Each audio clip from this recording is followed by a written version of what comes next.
เช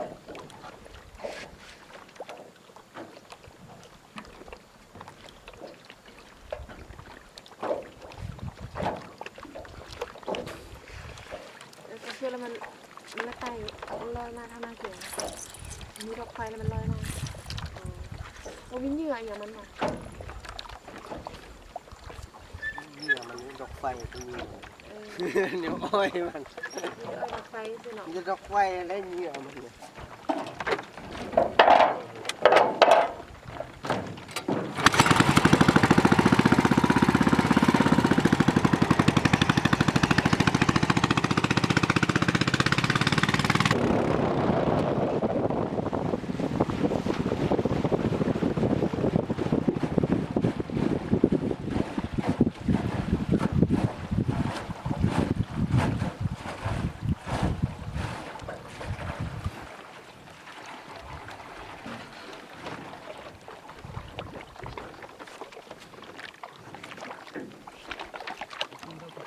กายดีมามันเกือบท่วมโดนเลยนี่บนท่วม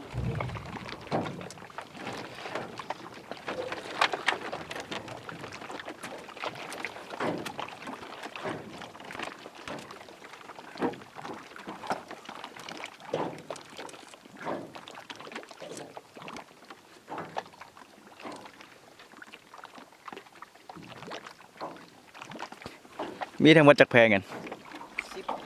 ทั้งหมด10แพเนาะแพปลาแก้ว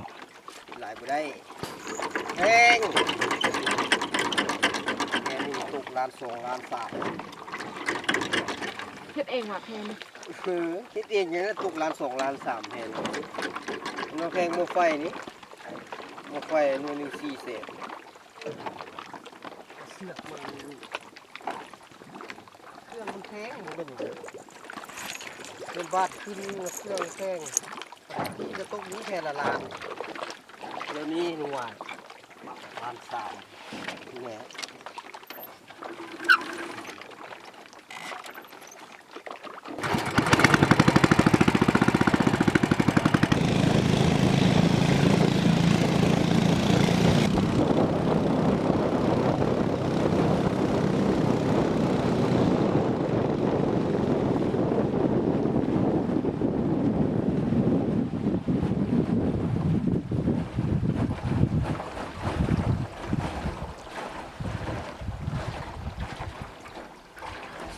แพที่3เนาะ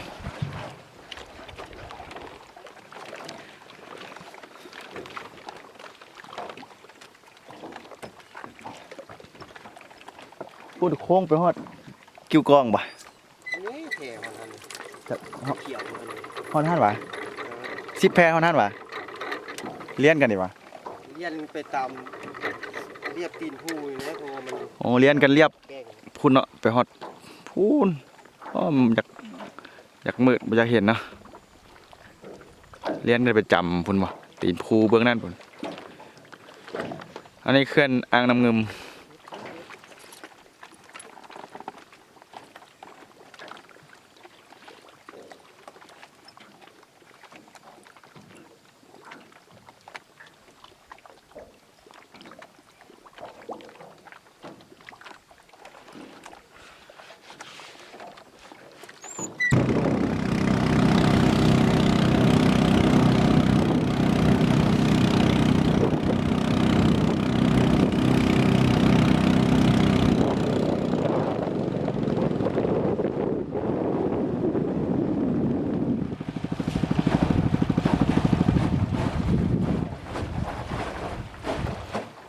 ตัวนี้มาตูบนอน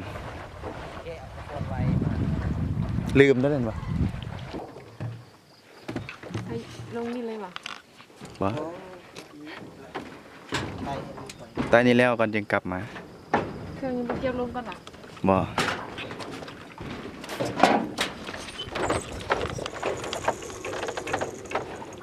ตัวนี้เป็นแพตูบนอนฉีดเบ็ดอยู่นี่ก็ได้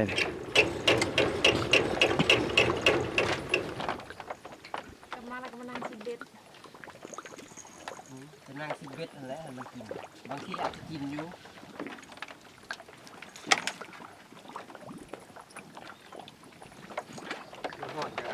เท้า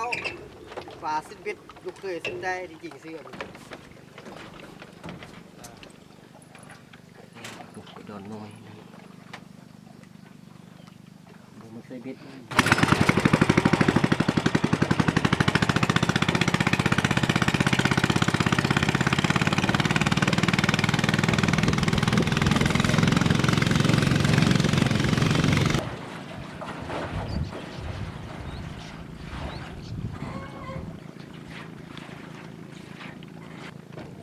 นี่สิมาได้ตอนแรงจะจำเศร้า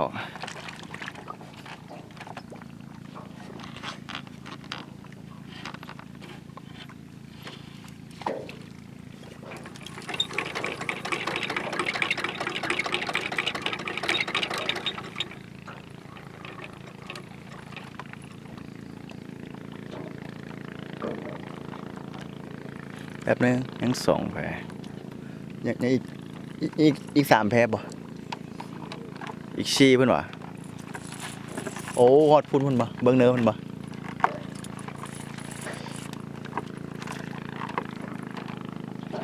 พุดจำเบิ่งเพิ่น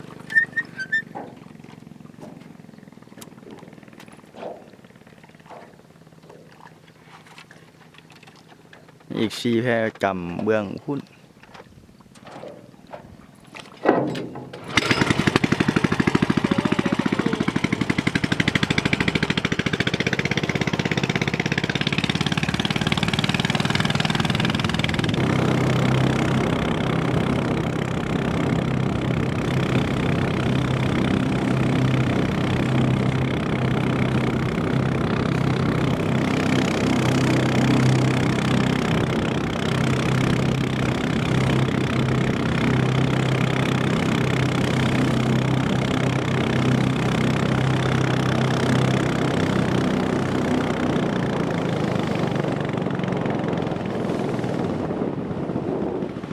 มากไวเนาะเรามาไวพอดีได้โคกับเพิ่น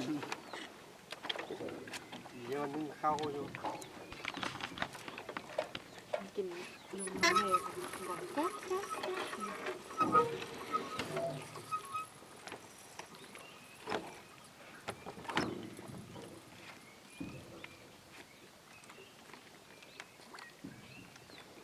แซ่บ 10แผลก็พอดีเนาะผู้เดียวเนาะ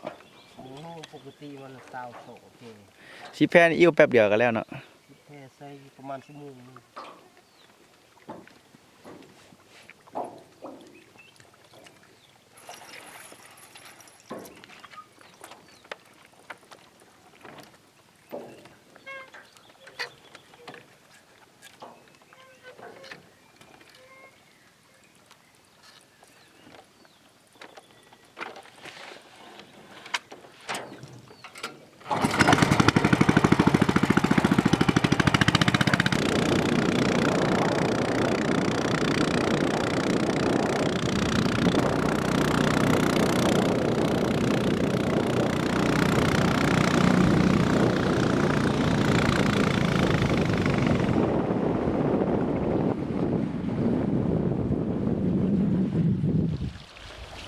ลูกอ้วน นกกระยางขาวโอ้คุ้นหน่อยเงินบรรยากาศดีว่ะ เป็นหินอ่อนๆคือไฟมันแตกบ่ได้คือเขาเฮ็ดให้มันหินแข็งก็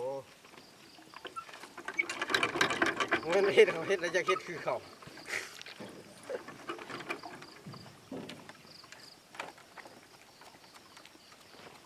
ก็เมื่อยแขนอยู่เนาะ